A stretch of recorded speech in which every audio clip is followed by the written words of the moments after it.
এই ফুলটাকে কে চিনেন? এই ফুলটা কার কার এলাকায় কি নামে পরিচিত? আসসালামু আলাইকুম, কেমন আছেন আপনারা? চলুন আজকে অন্যরকম একটি জিনিস দিয়ে রান্না করা যাক। প্রথমে এখানে আদা, রসুন, ধনেপাতা, কাঁচামরিচ একসাথে ব্লেন্ড করে নেব। এবার শুকনো উপকরণগুলো নিয়ে নেব। প্রথমে চালের গুঁড়ো, কর্নফ্লাওয়ার, হলুদ গুঁড়ো, মরিচ গুঁড়ো, ধনে গুঁড়ো, জিরে গুঁড়ো সবকিছু একসাথে দিয়ে দেব। টেস্টি সল্ট, লবণ এগুলোও দিয়ে দেব। মুসুরির ডাল কিছুক্ষণ ধুয়ে পরিষ্কার করে ভিজিয়ে রাখবো, তারপর ব্লেন্ড করে নেব। এবার ব্লেন্ড করা সবকিছু জিনিস শুকনো উপকরণের সাথে ভালো করে মিশিয়ে নেব।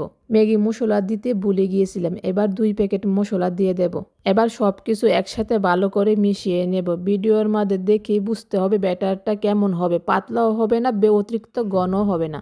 এবার আগের থেকে পরিষ্কার করা ফুলগুলিও এক এক করে বড়া বানিয়ে নেব। এবার গরম তেলে ছেড়ে দেব। এবার উল্টে পাল্টিয়ে মুসমুসে ভেজে নামিয়ে নেব। অনেকে হয়তো ভাবতে পারেন কচুটি পানা ফুল কি করে আবার খাওয়া যায়। বিশ্বাস করেন, একবার খেলে বুঝতে পারবেন এটার স্বাদ কেমন। আপনারা যখন বাড়িতে বানিয়ে খাবেন তখন মনেই হবে না এটা কচুটি পানা ফুলের বড়া। তো স্বাদ হয় যে মুখে স্বাদটাই লেগে থাকবে, এত মজা।